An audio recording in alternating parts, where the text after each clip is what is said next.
everything you need to know to visit Zion National Park. All right, let's go.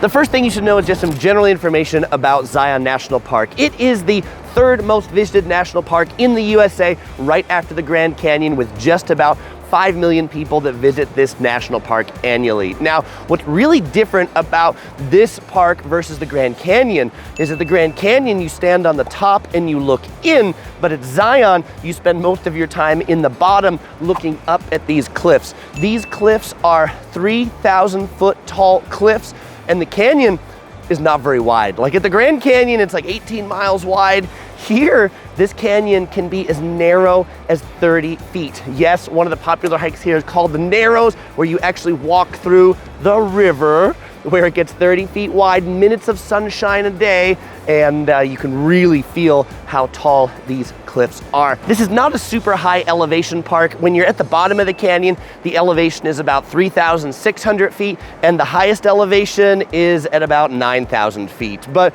most people spend their time around the bottom, hiking from the bottom up to the top. And speaking of that, the most popular hike from the bottom to the top is Angel's Landing. We'll talk more about that later. Oh, and I'm gonna film each section of this video in a different part of the park. Now, you should also know that the temperature changes drastically here between daytime and nighttime, and so you'll see me in different levels of dress, t-shirt, this winter jacket, because those are all the different layers I needed throughout the day. The second thing to know is some information to help you get oriented to Zion. And so Zion has 4 major areas. There's the main canyon area that starts right here at the visitor center at the main entrance, the south entrance, which comes in from the town of Springdale. Now, from here, the part where most people go to when they think of Zion, like 90% of the visitors go down the main road through the canyon, 8 miles to the end to the Temple of Sinawava, which begins the hike in the Narrows. That's the hike where you actually hike through the water in the canyon that we'll talk more about later. The second part of Zion that many visitors go to is the Carmel Scenic Highway. This, instead of going down the canyon, you basically hang a right and you go east, and that will bring you to the east entrance. Really scenic road out there, lots of viewpoints, and one of my favorite hikes is up there as well, that we'll talk more about when we get to hikes. And the third and fourth parts of Zion are the Kolob Terrace and Kolob Canyons. This is a much more remote area of Zion. Not as many visitors go up there. There is another visitor center up there, but because most people tend to go in the main Zion Canyon or on that scenic drive, those are the parts I'm going to be talking about primarily in this video. Now, you should also know about the town of Springdale. This is the town that I mentioned that butts up right against the south entrance. Many of the things that you'll need for your day or days in Zion, you're gonna find in Springdale. Many of the outfitters that provide equipment to go in the Narrows, grocery stores, restaurants, hotels, you'll find a lot of that out in Springdale. That we'll talk about those amenities as we go through the various sections too. And you should also know that if you need to pick up a map because you lost it or you didn't get one, you can do so at the visitor center. Even if they're closed, they're right in between the main doors. Just grab one right out of there. Now, if you do want to talk to a ranger at the visitor center, just know the lines can often be long. I've actually never seen a short line in there, so make sure to wait your turn. If you want to do some like backcountry camping or backcountry trails, there's a wilderness desk that you can go to get those permits. And if you want to pick up some trinkets or souvenirs or forgotten last minute supplies like beanies or gloves, there's a gift shop in there too. The third thing to know is about getting into Zion. And Zion is located in southern Utah, a little bit in the middle of nowhere. It is far from any major city. Las Vegas is the closest major city with a big airport. Driving from Las Vegas is going to take you 3 hours. If you're coming from Salt Lake City, that's the next closest airport, 4.5 or 5 hours. If you're coming from Los Angeles, LAX, that's going to be about 8 hours driving. Now, some other national parks you might connect with Zion that you might be coming from. If you're coming from Bryce Canyon National Park, that's a 2-hour drive. If you're coming from the Grand Canyon, that's about a 5.5 hour drive. So allocate a bunch of time to get here and then go wherever you're going. Now, if you're getting into the park, what's sort of unusual about this one is the park doesn't have much parking, and so chances are you'll be actually parking in the town of Springdale and then taking the Springdale shuttle into the park. More about that when we get to the shuttle section. If you do want to actually try to park inside the park, try to get here by 10 a.m. because that's when the parking lots tend to fill up. Admission into this national park is $35 per carload, valid for 7 days. So when you get that, make sure you keep it on you because you're gonna need it to come and go from the park every time you go through one of the entrance gates. What is slightly unique about this park is that because many people park in the town of Springdale and then walk in, they don't drive in, they do have a walk-in admission. If you're just one person, that is $20. But then if you do that, you can't drive in later. So you might wanna drive in, pay that admission, and then yes, if there were a few of you in the car, you show that same receipt through the walk-in gate later, and that'll get your whole carload of people in. Note, there is like limited or no cell phone service in the park, so download your offline maps before you go. The fourth thing to know is about getting around Zion. And what you need to know is that if you want to go down the main Zion Canyon, you need to take a shuttle most of the year. I say most of the year because it's the high season, generally like March through November. They change it every year. There are a couple months that you can drive your own car down, like December and January, but most of the time when most people come here, they're going to be taking the shuttle. Now, there are actually 2 shuttles in Zion. One that takes you from the visitor center, 9 stops down the canyon. A second shuttle in the town of Springdale. Both of these shuttles are free.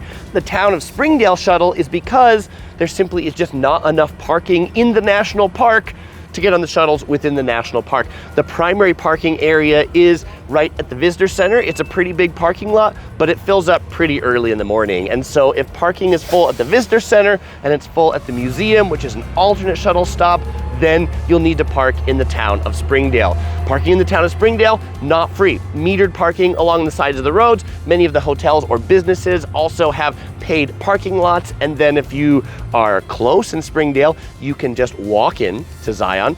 But if you are not close enough to walk in, then you'll get on the shuttle, which will bring you to the visitor center. Then you'll go in through the walk-in gates into Zion, and then you'll board a shuttle from the visitor center to take you to one of 9 stops down the canyon. The one exception to this is if you're staying at the lodge that we'll talk about later, then you can drive your own car down the Zion Canyon to the lodge. Now, at the time I'm making this video, there are no reservations required to ride the shuttles. There's no reservations required to get in the park. The only reservations that are required to do anything is to hike Angel's Landing, and we'll talk about that when we get more about Angel's Landing. But when you do get here, do be prepared for a bit of a wait to get on the shuttle because it's just kind of first come, first serve.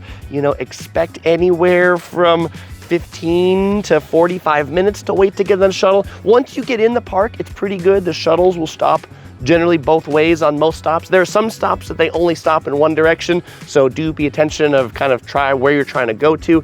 I personally, from the visitor center, like to take the shuttle all the way in, all the way to the end, to the Temple of Sinawava, and then kind of like work my way back towards the visitor center. That way I'm not trying to get on shuttles that are just full if you keep trying to go downstream for people who just got there too. And so just to show you on a map how that connection to the Springdale shuttle works, here's the Springdale shuttle, here's the walk-in gate. You walk through the visitor center to the other side, and this is where you can pick up the Zion shuttle. If you're going back, then you just do the same thing the other way. Oh, and definitely do pay attention to that last shuttle time. There are last shuttles from the visitor center into the canyon, and then from the canyon back out, and sometimes they can be kind of early.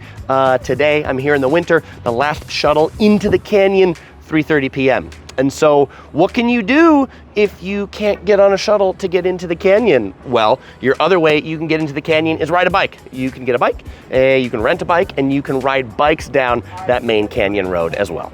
Barring that, then do something else. Drive down the Carmel Scenic Highway, or you can do one of the hikes that are around the visitor center. And if you said, Chris, really, I don't need the shuttle or a bike, I'll walk it to the end of the canyon, just know that 8 miles is gonna take you about 3 hours to walk. The fifth thing to know is about when to go. And Zion is open all year round, but most visitors tend to come between April to October. Now, if you're coming in the summer, the big concern there is it's going to be exceptionally hot. Temperatures reaching over 100 degrees Fahrenheit down in the floor of the valley. And the walls here of the canyon, this rock really like absorb the heat and then radiate it out. So it seems even warmer in the summer than that 100 degrees actually leads you to believe. If you are planning to hike the Narrows though, summer might be a good time because you'll be in the water and the water will cool you down. The springtime can be a little bit cooler, but that might not be a good time to hike the Narrows because the snow melt increases the flow of the river, which often leads them to closing the Narrows hike in the spring. Fall is often a good time to hike the Narrows, but then you do have to be concerned about monsoon rains. It rains more in the fall. And then the winter time, which is when I'm here, much less crowds in the park. And what's nice about winter is it's not too hot, so you can do these hikes and you don't have to worry about dying of heat exhaustion, though you do have to worry about icy conditions and snowy conditions. If it's just snowed, consider bringing some traction devices for your shoes, some crampons, some spikes, but it is worthwhile to note that they do plow the roads, so at least as it's maybe when it is snowing, it might be closed because it's too slippery, but you know, a day or two after the snow and you'll be able to get back in the park again. And I like the winter because it's much less crowded. So I ran to fellow explorers Brandon, Gus, and Hannah, and they have a tip for you if you're coming to Zion. Yeah, our tip is if you're coming to Zion, come here January 1st. That way you don't have to battle the crowds and miss with the shuttles. The sixth thing to know is about where to stay. And if you want to stay in the park, there is one hotel option and exactly one hotel option. It is the Lodge at Zion National Park right here. They have 76 hotel rooms in these 2-story buildings, and then they have 40 rooms in little cottages. It's about 4 rooms per cottage. This is a really awesome place to stay. I stayed here on this trip. It's really special because you can drive into the lodge when the shuttles are running. You're the only cars that can drive on the road other than the shuttles, and so that is pretty sweet. The rooms are big, they're comfortable, the price is right, $250 a night as I'm recording this video, a little more if you want to get the cabins. And overall, I really liked it. My full hotel review is coming soon, so you can check that out as soon as the review for the Zion Lodge is out. If you want to camp in the park, there are 3 campgrounds. They do take reservations depending upon the season, and at least one of them is open all year, so do check that out. Oh, one thing you should know about staying in these campgrounds, things like that, and I mentioned earlier, just lack of cell phone service. And even here at the hotel, they have Wi-Fi, but they have signs in the lobby to tell you that the Wi-Fi is really slow and the Wi-Fi is really slow. So just plan to kind of like be unplugged for a little while. Maybe you won't be watching a lot of Netflix or YouTube streaming while you're here. Now, there are a ton more hotel and camping options nearby that aren't in the park if you can't get into one of these. Just in the town of Springdale, right nearby, there are a ton of hotels that really range in quality from like slightly questionable to like really, really nice. We stayed at the Spring Hill Suites last time we were here. We really enjoyed that. That review is done at the time of this video, so I will link that at the end and also in the description. If you can't get any hotels in Springdale or they're too expensive, you could also consider the town of St. George, Utah. That's about 45 minutes out. But then if you do that, you're gonna have to struggle with parking in Springdale, where if you're staying at a hotel in Springdale, then you can just walk from your hotel and hop on the shuttle, which takes you to the visitor center. Then you can hop on the shuttle to come into the Zion Canyon, and so that's pretty nice. Now, with a park that gets 5 million visitors a year, you want to book your hotel early. If you want to stay at the Lodge, hotel reservations open out like 13 months in advance. So they will open out the first of a month, so like January 1st, then the next year's January, all of those days will open up. So if you want to book, July 4th, you'll want to do that on July 1st the previous year, because the room rates at the Lodge, they don't go up, they don't fluctuate. It's the same rate all year round. And so you just need to be one of the first to book it as soon as they open 13 months out if you really want your choice dates here. If you're staying in Springdale, because those room rates do fluctuate and do get higher in peak season, I'd suggest at least 6 months out for the town of Springdale. Oh, and now there's a question of like, how long should you stay? And so, yes, there are a ton of people that come into Zion and just do it as a day trip.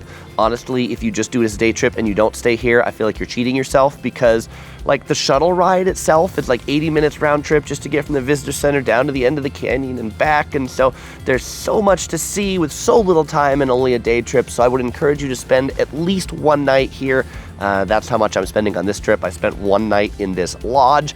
The first time we came here, we spent 3 nights here and we still felt like we didn't see it all. So I'd suggest to you somewhere between 1 and 3 nights. and that'll give you like a good appreciation of the park. All right, the next thing to know is about what there is to eat in Zion, and honestly, it's not much. There are two main places to eat in Zion. The first one here is the Red Rock Grill. This is on the second floor of the Zion Lodge, and the food here is actually pretty good. They serve breakfast as a buffet, $12 at the time of this video, all you can eat. Lunch is by menu. I've got the cheeseburger here. I've had this before. I really like it, and cheeseburger's like 13 bucks. Lunch is by menu. Lunch can have a long wait, especially if it's busy. So if you want to eat lunch here, I'd say try to get here before noon or 12:30. By about 1 o'clock, everybody's here, and you're going to be waiting a long time to get a table. Dinner is by same-day reservation. You order off the menu. Prices are also reasonable. If you are going to eat here for dinner, make sure that you've still got a way to get back into town, like you've checked the last shuttle time, and you'll be done by then, or someone who stays here is like taking you out. Otherwise, you're going to be walking it, and it's a long walk. The good news is there is a shuttle stop right here in front of the lodge, so you can just like take that pretty quickly after you eat and get back into town. Now down on the ground floor of the lodge, they have like a quick serve cafe, only open in the summer season. And if you're at the lodge when the weather's nice, they have an outdoor seating area. You look out at that American flag and there's great views of the canyon above. So speaking of town, Chris, wait, you don't look like you're in town. No, I just thought this was kind of a cool shot here. Okay, I'll take it back to a normal angle. The rest of the eating options are in the town of Springdale, and the good news is there's actually a lot of them. There's a lot of restaurants in Springdale. Two that I can recommend to you. Mimi's Cafe, I really enjoyed their Hawaiian sandwich that had pulled pork and pineapple and bacon. It was really quite delicious. Also for dessert, I really like the Bumbleberry Pie over at Porter's or the Bumbleberry Inn, so you can check that out for dessert. Now, if you are getting dinner in town, because there are a lot of people here, I mean, there are a lot of restaurants, but there's not that many restaurants, and so the restaurants do get really busy for dinner, so I would either try to plan to eat like early, say like 5:30, or then try to eat late, like 8 o'clock. Otherwise, if you go at like peak time of like 6:30 or 7, you're probably gonna find a long wait at most of the restaurants in town. Now, good news in the park, to hydrate yourself, you will find water bottle filling stations at most of the shuttle stops, and you'll also find restrooms at most of the shuttle stops too. Oh, and one last pro tip, if you're looking to pack some like lunch into the park, there's one kind of small supermarket in town. It's the Soul Food Supermarket. They have some prepared sandwiches in a fridge and also a deli in the back that you can get fresh made sandwiches. So that's a pretty good like pack a lunch spot. The 8th thing to know is about hiking Angel's Landing right here. This is the most popular hike in the park. It is about a 5.5 mile hike where you'll gain about 1,500 feet of elevation to head right up there on the top. It is named Angel's Landing because one of the early visitors to Zion looked at it and remarked, only an angel could land there. Well, now only you can hike there if you have a permit, but you can get pretty near it right here to the Scout Lookout, even without a permit, and it's totally worthwhile to do this hike even without a permit. So let me show you what the hike looks like to get up to here, and then we'll talk about the permit process if you want to go all the way to the top. So the hike starts at shuttle stop number 6. It's about a half mile from the Zion Lodge. There's restrooms and water there. So the first 20 minutes of the trail, pretty easy. You cross a bridge over the river, then you get to a paved section where it starts to go uphill. It goes uphill gradually, and then it gets to this part of all of these switchbacks. This is why the park guide and the National Park Service calls this a strenuous hike. It is quite steep, and I started this in the winter with a jacket and a beanie and gloves, and 30 minutes in, I've taken all of those off. In the summer, this is really hot. If you're not here right in the morning, then it's in direct sun, the rocks heat up, and so yeah, make sure you bring plenty of water if you're planning to hike this trail. After those switchbacks, it goes through more of a flat area through a pretty neat slot canyon, and now becomes the fun part of the hike. This is what they call Walter's Wiggles. And as you can see, it wiggles quite a bit. I mean, that first one, if you thought that was a steep rise, this is even steeper rise. And you know, sometimes people poo-poo hiking trails that are all paved. But let me tell you, even though this is paved, definitely a serious hike. And it's kind of nice that this is in a slot canyon, so it keeps this part shady quite a bit of the time. Oh, it's a long way down. and then at the top of Walters Wiggles, you reach the Scout Lookout, which I am just above that right now. The Scout Lookout is a nice little sandy plateau. There's restrooms up there that you can stop, a good place to have a picnic. Me going really slowly and vlogging along the way took me about an hour to get from the bottom up to that lookout. The guide says allow about 3 hours for the round trip. I guess that's if you're going like really slow and taking in all of the scenery. And then from here is where you need the permit to go up the chains to go up to the top of Angel's Landing. This is the last half mile of the trail. So it's about 5.5 miles total round trip if you go up there, 4.5 if you're not going up to Angel's Landing. Expect to add an extra hour to go up and down this. Now, how do you get the permit? Well, the permits, they're available via recreation.gov, and they're a lottery, and they have 2 different lotteries. One, you can enter a lottery for like a season ahead of time, and then 2, you can do a lottery the day before. And for me on this trip, I entered the day before lottery because I didn't plan it early enough to do the seasonal lottery. I didn't get the day before lottery. And so I still hiked up here to the summit anyway to look at Angel's Landing. And so even if you don't have the permit, it is still a super rewarding trail to get up here and see this view and to see the lookout down below to the canyon. It's really steep and tall.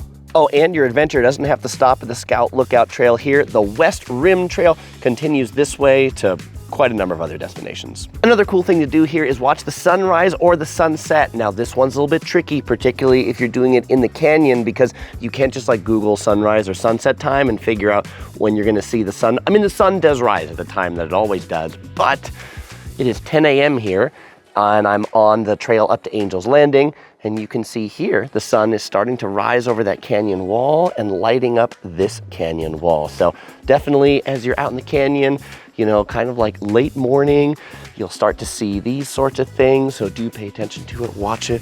There's even a guy right down here who's taking a bunch of photos of the sunrise. Now, if you did get a permit to go to the top of Angel's Landing, do know that there are park people at the top checking permits, which means you either need to have it printed out or saved on your phone, and there's no internet when you get to the top. So in a pinch, if you made it into the park and you're like, uh-oh, what do I do?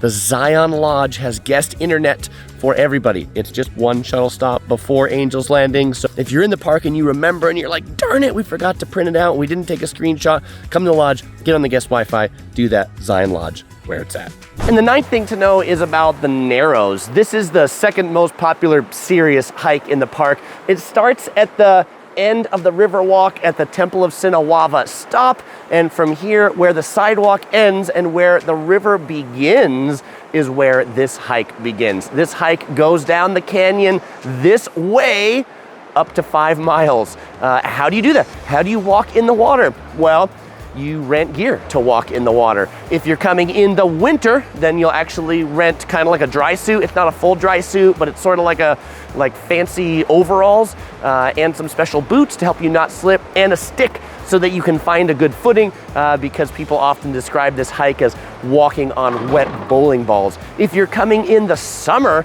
well then in the summer, you're gonna have boots and some socks and a stick, and you don't need the fancy overalls because the water is a lot warmer in the summer. Now, there is a version of this hike that does require a permit. There's a 16-mile one-way hike that you start further up and then come down. But if you're just doing what most people do, which is walk in until they get tired and then walk back, you don't need a permit for that. You just need the gear. Where do you rent it from? There are gear rental places in Springdale, not from the National Park Service, but they rent it to a ton of people because there's a ton of people that come out here and do this. When you're on the shuttles or you're on the river walk, you will see all these people in the fancy overalls if you're in the winter, or in the same looking boots with a stick in the summer. They are going on this trail. Now, just an interesting tidbit about this river. Where does all of this water come from? Well, much of it actually comes through the rocks. When you walk out here, you can actually see the rocks. They look like they're crying almost. The term the National Park Service uses is weeping. The water weeps from the rocks and then forms this river. Now, pro tip, if you are doing this hike, don't try it without the right shoes or gear. I did see some people try to do that and they didn't get very far. These rocks turn out to be quite slippery and you can't find your good footing if you don't have that pole. And pro tip 2 is if you have a cell phone, put it in some fancy plastic bag in your backpack or whatever so that you don't drop it in the water taking pictures. Bring a GoPro or bring some waterproof camera. Your cell phone will thank you later. Oh, and actually not all of the hike is in the river. There are sections that go over land. Depending upon how much water is in the river, depends on how much water walking you have versus land walking you have. If you do the full 16-mile through, there are some sections that are really deep, and in that case, you might actually be swimming. Hey, so don't just listen to me, the guy who's standing on the sand. Let's talk to two people who just finished the Narrows. This is Dave and 8-year-old Lucas. They just finished the Narrows hike. How was it? It was awesome. Only took us 3 hours. We went up to the Wall Street, had water up to here. I had to carry this guy, but we made it, we survived. I highly recommend it. Go for it, do it. What about you, Lucas? I like touching the mysterious falls. Mysterious waterfalls. He liked touching the mysterious waterfall. How much was the gear and where did you get it? Gear, we went to Zion Adventures, $75. Highly recommend it. For one or for two? For each. This is a full-on wetsuit. So completely dry, only our feet are wet, but $75 all day. Highly recommend Zion Adventures. Great company. And the 10th thing to know is about stuff to do other than those two really challenging hikes. And the first one to do that is the least strenuous thing in the park is to ride the shuttle from the visitor center to the Temple of Sinawava. It is a really scenic bus ride, big windows, so you get to see the canyon as you go. The bus drivers also do a pretty good job of telling you what you're looking at. The total ride from the visitor center to the Temple of Sinawava is 40 minutes. You do have to get off the bus here and then get on another one to go back, so allow an hour and 20 minutes just to ride the bus in and then out. Now, there are two hikes that you can take from the visitor center if you get here late or after the shuttles aren't going anymore. There's the Padres Trail and there's also the Watchman Trail. The Watchman Trail is pretty good. It goes up into the hill right here and you get some good views down into the canyon this way. The Watchman Trail has a pretty small elevation gain, 368 feet. It's about 2.5 miles and take you 2.5 hours round trip. Now, if you want to do the easiest and most rewarding hike in the park, then you're going to find it right at the end of that shuttle bus. Stop number 9, the Temple of Sinawava. There is this Riverside Walk, as they call it. It is a 1.1 mile entirely paved trail that takes you along the river to the Narrows, where people get in the water to do the hike that I talked about before. You're not going to get in the water. You're just going to go there and take a look at it. But what's neat is you can get in the part of the canyon that's pretty narrow. And this walkway, it's like stroller friendly too. Like, it's a little sandy in places, but a little bit of sand is the only danger you have to worry about here. All right, so let's talk about gear for a moment. What do you need to bring with you if you're doing these hikes? Well, unless you're doing the Narrows Trail, not really that much. I mean, the hikes here are all well manicured, well groomed, well maintained, and so your tennis shoes or even light hiking boots are going to be good enough. The exception is the winter, when you might want some spikes or some poles to help you if it's snowy and it's icy. But the rest of the time, light footwear is just fine. Now, I'll talk about what you should wear. Layers. As I mentioned earlier, there can be large swings between the low temperature and the high temperature day, maybe a 40-degree difference between the two. So you'll need to bundle up a little bit for the morning, but then by noon, you'll want to take all those things off. But then you're going to be far away from your car because you rode the shuttle or you're on a hike. So you'll need a backpack or someplace to put that stuff. Then you'll need to put it back on again when you get in the shade. Yeah, like the temperature difference between the shade right now is like 20 degrees between the sun and the shade. And when I was doing the Angel's Landing hike, I took off my jacket to go up. But then when I did the little like Walter's Wiggles, it was shady there and it was cold. So I had to put my jacket back on. So plan for undress and redress.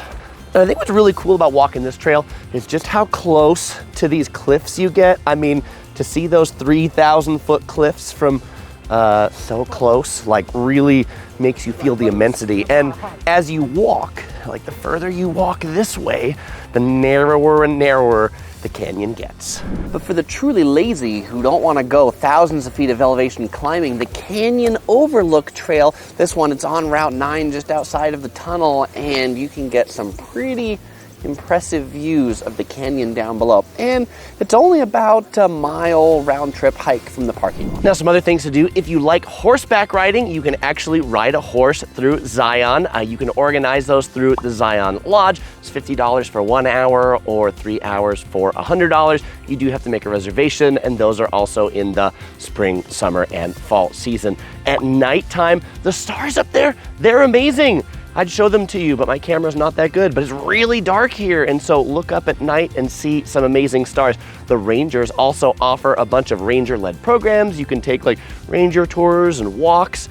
And finally, don't forget all the stuff in the town of Springdale. In addition to the restaurants, there's lots of like shops and things like that. So take an evening after dinner and just explore the town. Now, if you want to do a scenic drive, one you can do all year round is the one on Route 9 to the east entrance of the park, where you would normally drive in and you find Zion Scenic Drive and you can't go. If you just turn right, you'll go up a hill through this 1 mile long tunnel, and then you'll be treated to tons of really neat red rocks on this twisty road, tons of viewpoints and hikes along there. So check that out if you like scenic drives. Oh, but if you have a big vehicle and you're trying to go this way, you'll need to get a permit ahead of time, because vehicles that are too big, like big RVs, they basically need to like close off traffic in the tunnel, so you're the only one that can go through.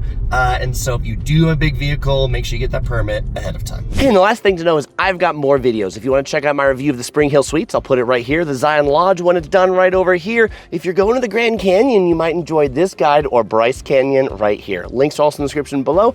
As usual, I won't say goodbye because I'll see you in some of those videos.